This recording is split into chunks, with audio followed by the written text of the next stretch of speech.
Hi, this is Olga at HighYa, and today I'll be reviewing this Gotham steel pan.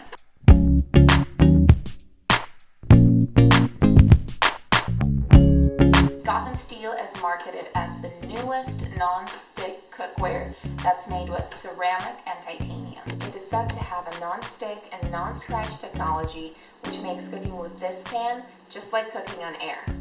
Now, you may have seen the Gotham steel pan infomercial where celebrity chef Daniel Green does a lot of impressive things to test out the durability and versatility of this pan. Gotham steel claims that when using this pan, your food will slide right off without any oil or butter. It also claims to have a non-scratch technology that makes it safe to use with metal utensils.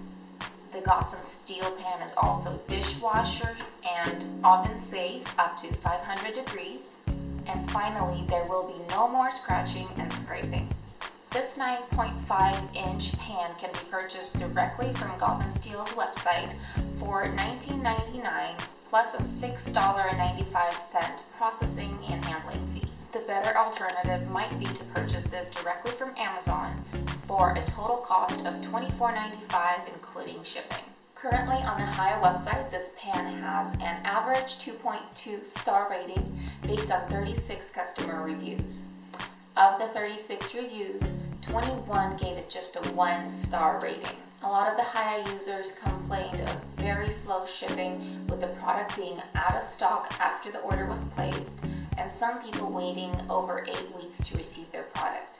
Others didn't like the poor customer service, while the majority of the users complained about the pan itself, stating that it didn't work and foods like eggs, bacon, and sausage stuck to the pan. As you can imagine, with all the company claims and all the user feedback, I was very excited to start testing out this pan for myself. Now, the pan that I received came packaged very simply and with very basic instructions. Some things to note right off the bat is that this pan is not fit to use on induction type cooktops. Also, the instructions state really clearly to never use non-stick sprays with this pan.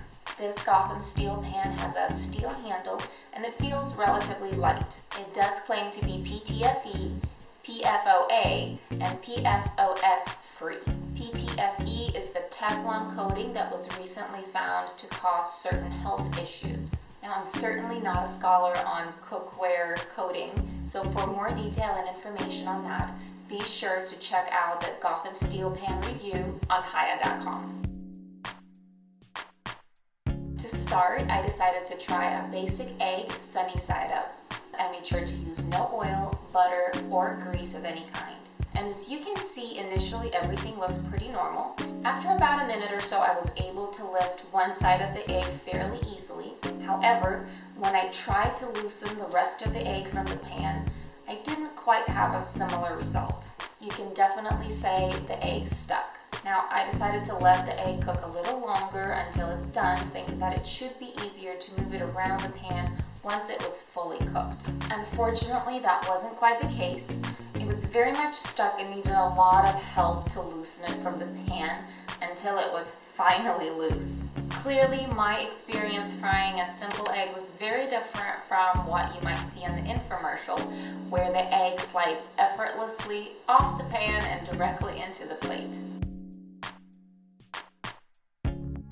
For my next test, I decided to attempt the Parmesan crisp, and surprisingly, this went a lot smoother. After putting the cheese out on an ungreased pan, it melted quickly and evenly, and after only a few minutes, I was able to move it around the pan. I even tried to do a little fancy chef flip, which worked out fairly well. I was able to slide the cheese crisp off the pan and into my plate. Now, this made me think that perhaps the high fat content in cheese allowed it to slide off the pan easily and not stick to the pan. To test this, I decided to make another Parmesan crisp, but this time in just a plain non-stick pan. Interestingly enough, when using a store-bought basic non-stick pan, I wasn't able to move the crisp around the pan as easily as I could in a Gotham steel pan. It did need quite a bit of help to loosen it from the pan with a spatula before I could move it around the pan and flip it. Now for this test, the Gotham steel pan was the clear winner. Now one of the things that I really wanted to try making with this pan was caramel. There's something about hot, melted, and sticky sugar that makes a lot of people nervous.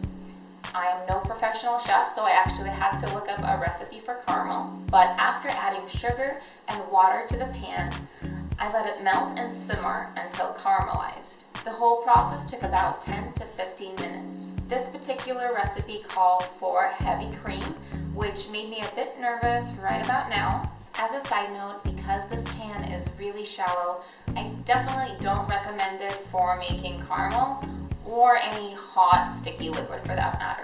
Before adding butter to my caramel, I decided to see how easily I would be able to pour the caramel from the pan. While this didn't go terribly wrong, I clearly wasn't left with a nearly clean pan like we're shown in the infomercial.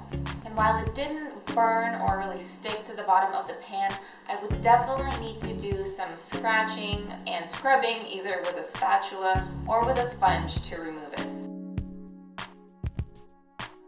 Now, lastly, and probably the most intriguing recipe that was shown on the infomercial was the baked s'mores. We weren't really provided a specific recipe, but I did try to follow Chef Daniel Green's instructions as closely as possible. So I covered the pan with some chocolate chips and followed it with a generous amount of sweetened condensed milk. Now I finally topped it with a layer of marshmallows and popped this into a preheated oven for about 20 to 25 minutes. My oven was preheated to about 375 degrees. Now my marshmallows definitely got a little out of hand, and I suspect that I may have kept them in the oven a bit too long. Now regardless of how my s'mores looked, I was definitely really excited to see how easily the entire dish would slide out of the pan and onto a dish. Unfortunately, as you can see, this was a bit of a disaster. The melted marshmallows spilled right out.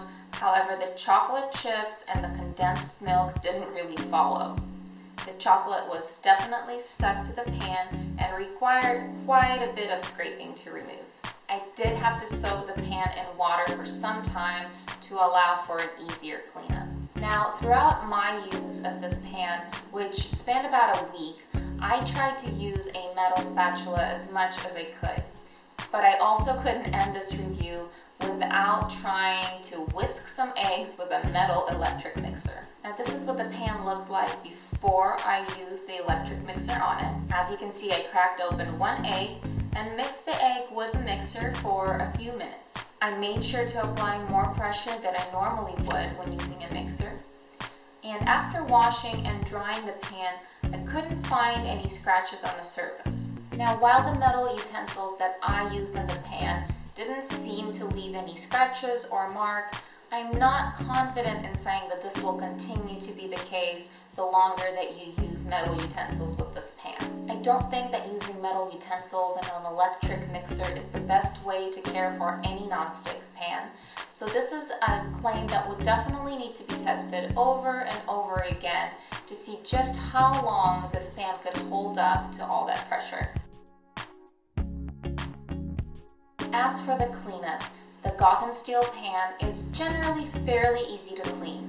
However, I wouldn't say that it's entirely scrub-free. Cleanup after the stuck egg and the failed s'mores definitely required a little bit of elbow grease from me. After washing this pan in the dishwasher once, I didn't notice any damage. However, similar to using metal utensils, I'm not sure that continuing to wash this in a dishwasher will give you the longest use of this pan. So, what's the bottom line?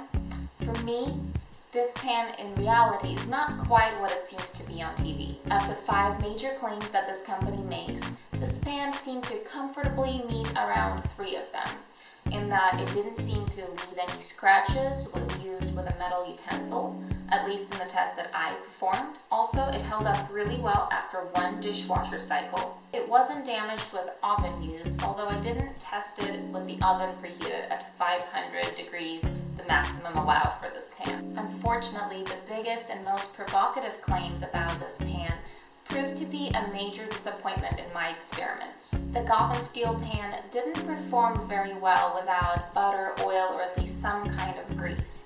Also, there was definitely a lot of scratching and scrubbing involved in the test that I performed. I can, however, appreciate the versatility of this pan, in that you don't have to freak out every time you forget to switch from a metal to a plastic utensil. Also, it's nice to be able to take this from the stovetop to the oven and then just stick it into the dishwasher to clean. But beyond that, is this pan that much better than the average one that you could pick up at your local store? I'm gonna have to say no. This has been my review of the Gotham steel pan. I do hope that you found this helpful. As always, please come back next time for more videos and reviews, and be sure to subscribe to HighYa on YouTube.